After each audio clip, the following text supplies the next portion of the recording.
Hi everyone, welcome to a Tess Academy YouTube video. This is part of our GCSE Biology revision lesson series. Today we will run through sexual and asexual reproduction. Remember, if you have any queries, please visit our website at tessonlineschool.com. Also, please suggest any feedback, improvements or suggestions to us through the website. Thank you! Let's first look at sexual reproduction. Sexual reproduction is the process of the two different gametes fusing together during fertilization. Fertilization, more specifically, is the fusion of male and female gamete nuclei to form a very small zygote. This process produces an offspring which is genetically similar to the parents as it contains some of their DNA and genetic material but not exactly identical. Therefore, there is variation between offspring as each gamete can come from a different plant or animal. In animals, the gametes are the eggs in the females and the sperm in males, and in flowering plants, the gametes are the egg cells in females and pollen grains in males. The process in which zygotes are formed is called meiosis. In the diagram here, you can see the egg cell and the sperm cell about to fuse to eventually form a zygote. On the other hand, there is asexual reproduction. The main difference between sexual and asexual reproduction is that asexual has one parent, whereas sexual has two parents. There are no gametes of fertilization involved. Organisms produced from asexual reproduction are completely genetically identical to their parent as they only receive genetic material from that one parent. This is also due to the fact that there is no mixing of gametes and no fusion. This happens through the process of mitosis. In the diagram, you can see the offspring are exactly the same as their original parent. Now, what are the advantages and disadvantages of sexual reproduction? Let's first look at advantages. Firstly, there is increased genetic variation. Disease is less likely to affect population due to the variation. This is because if a disease is more likely to attack one plant, it's less likely to affect other plants as they are genetically very different.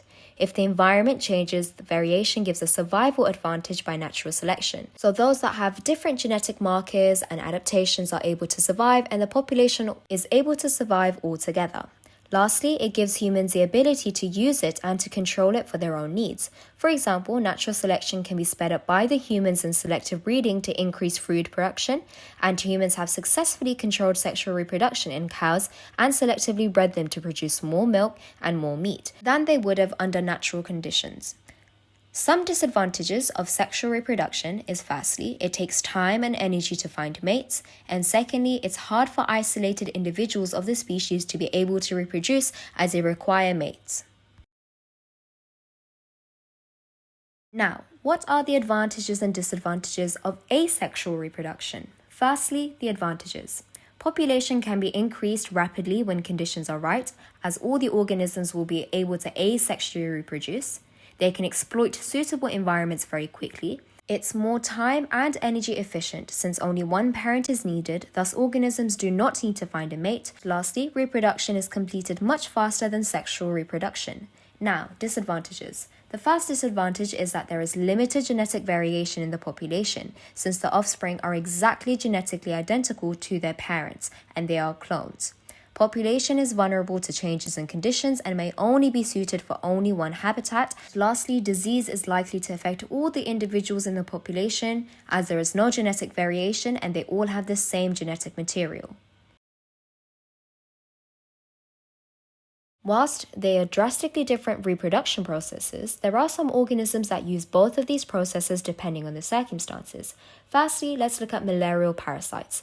Malaria is caused by parasites that are carried by mosquitoes. When a mosquito feeds on a human's blood, the parasites are transferred to the human. In the human host, these malarial parasites reproduce asexually but sexually within the mosquito. Then let's look at fungi. Many fungi reproduce asexually as well as sexually. These fungi produce spores which develop into new fungi. These spores can be produced asexually or sexually. Spores produced through sexual reproduction differ as they are genetically different from each other and their parent. Lastly, also there are plants. Many plants produce seeds through sexual reproduction, but they can also produce asexually. They reproduce asexually in a variety of ways. Firstly, some plants, for example strawberry plants, produce runners, which are stems that grow horizontally away from the parent plant, at the end of which new identical offspring plant forms. Some plants, such as daffodils, reproduce by bulb division, which is when new bulbs form from the main bulb underground and then grow into new identical offspring plants later on. Let's now put our understanding of sexual and asexual reproduction to the test and answer this first multiple choice question here. Try this independently and come back to the question after pausing the video and having a go at it to check your answers and add any corrections. Firstly, how many parents are required for asexual reproduction? Is it A, 1, B, 2, C, 3, or D, 4? The correct answer is A, as asexual reproduction only requires one parent organism. The next question is an evaluation question, which is a 6 marker. This is mostly a recall question and it requires some common knowledge, so have a go at this and return back to the video once you have completed it. The question is, evaluate the advantages and disadvantages of sexual reproduction.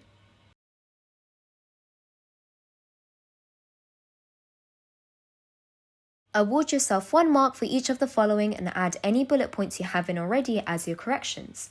Firstly, the advantages. It increases genetic variation. Then, diseases are less likely to affect the population due to genetic variation. Then, there is the survival advantage through natural selection if there are changes to the environment. And lastly, it gives humans the ability to use it and to control it for their own needs. Now, disadvantages could be that it takes time and energy to find mates and is hard for isolated individuals of the species to reproduce. The next question is a name question, so once again just state the different organisms and you will be able to get the marks. Name 3 organisms which reproduce both sexually and asexually. The answers are all of the following. Add anything that you have forgotten. The answers are malarial parasites, fungi, and plants.